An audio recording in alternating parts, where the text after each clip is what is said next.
Friends, आज की कहानी है अधूरी मोहब्बत भाग 24। पिछले भाग में आपने पढ़ा, सोनिया ने बंटी से पूछा, आप मुझे रोज फोन करेंगे ना? रोज तो नहीं, लेकिन जब भी फ्री होऊंगा सबसे पहले तुम्हें ही फोन करूंगा। अब आगे राजू ट्रेन में सबका सामान रख रहा था। उन तीनों की सीट एक ही साथ थी, इसलिए वो बर्थ खाली थी। राजू सामान रखकर टिकट चेक कर रहा था, तभी किसी ने पीछे से आकर उसे गले से लगा लिया। पहले तो राजू चौंक गया, लेकिन फिर हाथों के स्पर्श से वो पहचान गया कि वो आरोही है। राजू ने पीछे मुड़कर देखा तो आरोही रो रही थी। अरे आरोही, क्या हुआ? तुम रो क्यों रही हो? राजू घबराते हुए बोला, आपको नहीं पता मैं क्यों रो रही हूँ? आरोही सुबकते हुए बोली, नहीं, क्या हुआ? तबीयत खराब है क्या, या कहीं चोट लगी है क्या? राजू की बातें सुन आरोही को और गुस्सा आने लगा। वो राजू के सीने पर अपने हाथों से मारने लगी और रोते हुए बोली, आप जा रहे हैं मुझे छोड़कर, और मैं रोऊं भी ना? मैं पागल आपके लिए कब से रो रही हूँ और आपको पता तक नहीं, और पता होगा भी क्यों? आपको मेरी याद कहाँ आएगी? आरोही बोले जा रही थी और रोए भी जा रही थी।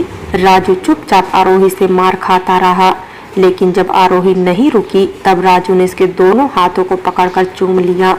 ऐसा नहीं है आरोही कि हमें अपने परिवार अपनों की याद नहीं आती, बहुत याद आती है, लेकिन हम ये किसी को नहीं कह सकते या जता नहीं सकते, क्योंकि हमारे लिए सबसे पहला हमारा फर्ज होता है।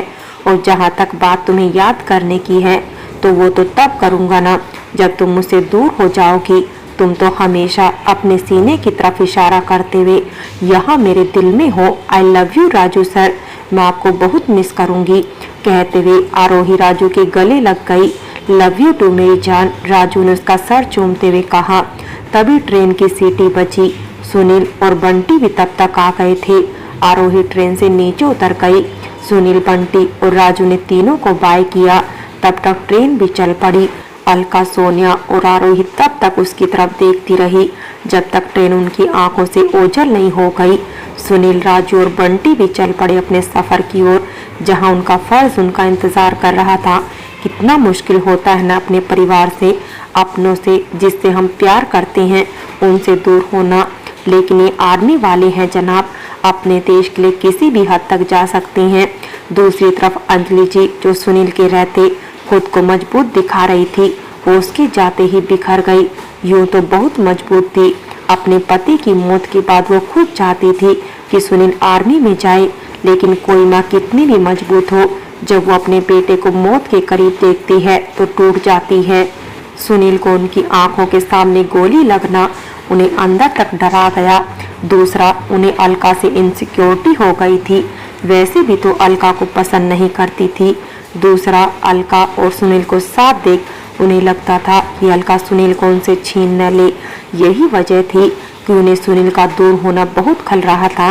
ये सब सोच सोच कर अंजलि जी रोए जा रही थी, जिसकी वजह से उनका बीपी लो हो गया और उन्हें चक्कर आने लगे। अंजलि जी का सर घूमने लगा और वो नीचे गिरने ही वाली थी। तभी वहाँ अलका आ गई। वो अंजलि जी को देखने आई थी कि वो ठीक तो है ना। तभी अलका ने देखा अंजलि जी जहाँ खड़ी थी वहाँ ढेर सारे लोहे के रोड रखे हुए थे। अगर अंजलि जी उस पर गिरती तो उन्हें चोट लग जाती। माँ, अलका जोर से चिल्लाते हुए अंजलि जी की तरफ भागी और उन्हें पकड़ लिया, लेकिन अंजलि जी का सारा वजन अलका पर आ गया और उस लोहे के रोड पर गिर पड़ी, जिससे उसका हाथ और पैर बुरी तरह से छिल गया।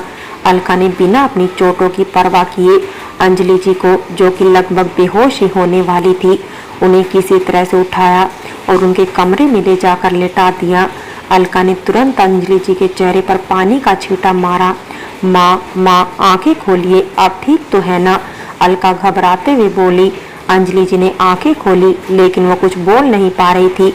आप यहीं रुकिए, मैं अभी आई, अलका ने कहा और लंगड़ाते हुए बाहर चली गई। हालांकि उसके पैरों और हाथों से खून निकल रहा था, लेकिन उसकी परवाह किए बगैर अलका किचन में गई और अंजलि जी के नमक पानी लेकर आई, जिससे उनका बीपी नॉर्मल हो जाए। सुनील ने उसे बता दिया था कि माँ का बीपी अक्सर लो हो जाता है, जिस वजह से उन्हें चक्कर आते हैं। अलका ने अपने हाथों से अंजलि को नमक पानी पिलाया, जिससे अंजलि जी थोड़ी नॉर्मल हुई। तुम क्यों आई हो यहाँ पर? जाओ यहाँ से, मुझे किसी की ज़रूरत नहीं। अंजलि जी सख्त आवाज़ में बोली। जब तक आप ठीक नहीं हो जाती मैं कहीं नहीं जाऊंगी। अलका ने कहा। मैं ठीक हूँ, तुम्हें यहाँ। अंजलि जी अपनी बात पूरी करती इससे पहले उनकी नज़र फर्श पर गई जहाँ पर अलका के पैर से निकले खून के निशान बन गए थे। उन्होंने तुरंत अलका के पैरों और हाथों की तरफ देखा जिसमें से खून रिस रहा था। हे भगवान, ये क्या? तुम्हारे हाथ पैर से इतना खून कैसे निकल रहा है? तभी अंजलि जी को याद आया कि जब उन्हें चक्कर आया था तब वो अलका के ऊपर ही गिरी थी और वो रोड से उसे चोट लग गई। अंजलि जी तुरंत बेड से उठी और अलका को बेड पर बैठा दिया। मैं ठीक हूँ, आप आराम कीजिए, मैं कर लूँगी। अलका ने कहा। तुमसे पूछा किसी ने ठीक हो या नहीं? चुपचाप बैठी रहो, अंजलि जी ने गुस्से से कहा। तो अलका चुप हो गई। अंजलि जी फर्स्ट एड बॉक्स लेकर आई और नीचे बैठकर अलका का पैर अपनी गोद में रख लिया। अलका ने हड़बड़ाते हुए पैर हटा लिया और बोली, माँ ये आप क्या कर रही हैं? मैं कर लूँगी, आप रहने दीजिए। अलका की बात सुन अंजलि जी ने उसे घूर कर देखा और उसका पैर वापस से अपनी गोद में रखकर खून साफ करने लगी। माँ मैं कर लूँगी, आप प्लीज़ मेरा पैर मत छूइए। अलका ने कहा। चुपचाप बैठी रहो, मुझे किसी का एहसान लेना पसंद नहीं है। तुमने मुझे बचाया, उसी के बदले ये सब कर रही हूँ। कहते हुए अंजलि जी अलका के पैरों को साफ कर उस पर डेटॉल लगाने लगी। अलका का पैर डेटॉल लगाने की वजह से बुरी तरीके से जलने लगा और उसकी आंखें भर आई।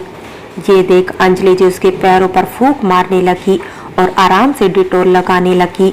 अंजलि जी को ऐसा करते देख अलका को अपनी माँ की याद आ गई और उसे पता भी नहीं चला कब उसके गालों पर आंसू लुढ़क आए। अंजलि जी ने अलका के पैरों पर दवा लगाकर जब ऊपर देखा तो अलका को रोते देख हैरान रह गई। उन्हें लगा कि अलका को दर्द हो रहा है, वो इसीलिए रो रही है। थोड़ी देर जलेगा लेकिन फिर सही हो जाएगा, रोना बंद करो, अंजलि जी ने अपनी आवाज में नरमी लाते हुए कहा। अंजलि जी की बात सुनकर अलका के सब्र का बांध टूट गया और वो नीचे बैठकर झटके से अंजलि जी के गले लग गई। अरे दूर हटो, क्या कर रही हो? अंजलि जी ने अलका से कहा और उसे खुद से दूर करना चाहा, लेकिन न चाहते हुए भी वो ऐसा नहीं कर पाई क्योंकि अलका उनके सीने से लगकर बच्चों की तरह बिलख रही थी। न चाहते हुए भी अंजलि जी का हाथ अलका के सर पर चला गया। न जाने क्यों उन्हें अलका का रोना अच्छा नहीं लग रहा था। क्या हुआ, ज्यादा दर्द हो रहा है क्या? अंजलि जी ने बेचैनी से पूछा तो अलका ने रोते रोते ही ना में सिर हिला दिया। तो फिर क्यों रो रही हो? अंजलि जी ने कहा। आपको पता है माँ, जब मैं छोटी थी ना तो खेलते खेलते गिर जाती थी, तब मम्मी भी मुझे ऐसे ही प्यार से दवा लगाती थी और पापा मुझे चॉकलेट देकर बहलाते थे। वो लोग मुझे बहुत प्यार से रखते थे, बिल्कुल गुड़िया की तरह। मुझे बहुत अच्छा लगता था ये सब, आखिर इकलौती जो थी। लेकिन मुझे नहीं पता था कि मम्मी पापा अपनी गुड़िया को इतनी जल्दी अकेले छोड़कर चले जाएंगे। मुझे बहुत याद आती है उनकी। उनके जाने के बाद किसी ने मुझसे प्यार नहीं किया सिवाय चाचू के।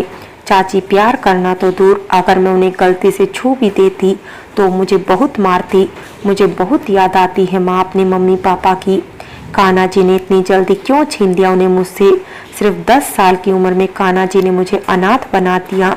मैं ठीक से बड़ी भी नहीं हुई थी, अपने मन की बात भी नहीं कह पाई अपने मम्मी पापा से, और कान्हा जी ने इतनी जल्दी मुझसे दूर कर दिया। अलका सुबकते हुए बोले जा रही थी और अंजलि जी ये सब सुनकर शॉक्ड थी। उन्हें पता नहीं था कि अलका अनाथ थी। सरोज जी ने अलका के बुरे पहलुओं को ही रखा था उनके सामने, लेकिन आज अलका के इस पहलू को देख अंजलि जी दंग रह गई। इतनी कम उम्र में इस लड़की ने इतना कुछ सहा। ये सब सोच सोच कर अंजलि जी की भी आंखें भर आई और उनके हाथ खुद ब खुद अलका को गले लगाने के लिए आगे बढ़ गए। अलका न जाने कब तक रोती रही। तभी अचानक से उसे ख्याल आया कि वो क्या बोल गई। वो झटके से अंजलि जी से अलग हुई और उनसे नजरें चुराते हुए बोली, मैं चलती हूँ माँ, आप अपना ख्याल रखिएगा। कहते हुए अलका बिना अंजलि का जवाब सुने ही भाग गई। अगले दिन सुनील, बंटी और राजू भी कश्मीर पहुंच गए थे। उन्होंने ड्यूटी ज्वाइन कर ली थी। कर्नल सर ने भी उन तीनों की खूब तारीफ की, खासकर सुनील की। दूसरी तरफ अनु, जो पहले से ही सुनील को पसंद करती थी, वो अब सुनील की बहादुरी देख उसकी तरफ और अट्रैक्ट होने लगी। अनु अब पहले से भी ज्यादा सुनील को अपनी तरफ आकर्षित करने का प्रयास करती। वो जानबूझकर सुनील के पास रहने का मौका ढूंढती, लेकिन सुनील पहले भी अनु पर ध्यान नहीं देता था और ना ही अब। उसके दिल में सिर्फ एक ही लड़की थी और वो थी अलका। सुनील सिर्फ अनु को दोस्त की नज़र से देखता था और उसे कई बार समझा भी चुका था, लेकिन अनु नहीं समझती थी। तंग आकर सुनील ने उसे इग्नोर करना शुरू कर दिया। अनु जितना भी सुनील के करीब आती, वो उससे उतना ही दूर भागता। ऐसे ही दिन बीत रहे थे। अलका रोज अंजलि जी से मिलने आती, उनका पूरा ख्याल रखती, उनसे बात करने की कोशिश करती, उन्हें मनाती, लेकिन अंजलि जी अलका से कभी बात नहीं करती। पर उस दिन के बाद से उन्होंने अलका को कभी कुछ गलत भी नहीं कहा, वो बस खामोश रहती। कश्मीर में नेटवर्क इशू की वजह से सुनील, बंटी और राजू भी अलका, सोनिया और आरोही से कम बात कर पाते। एक दिन अलका को ऑफिस जल्दी जाना था, इसलिए वो अंजलि जी से मिलने नहीं जा पाई।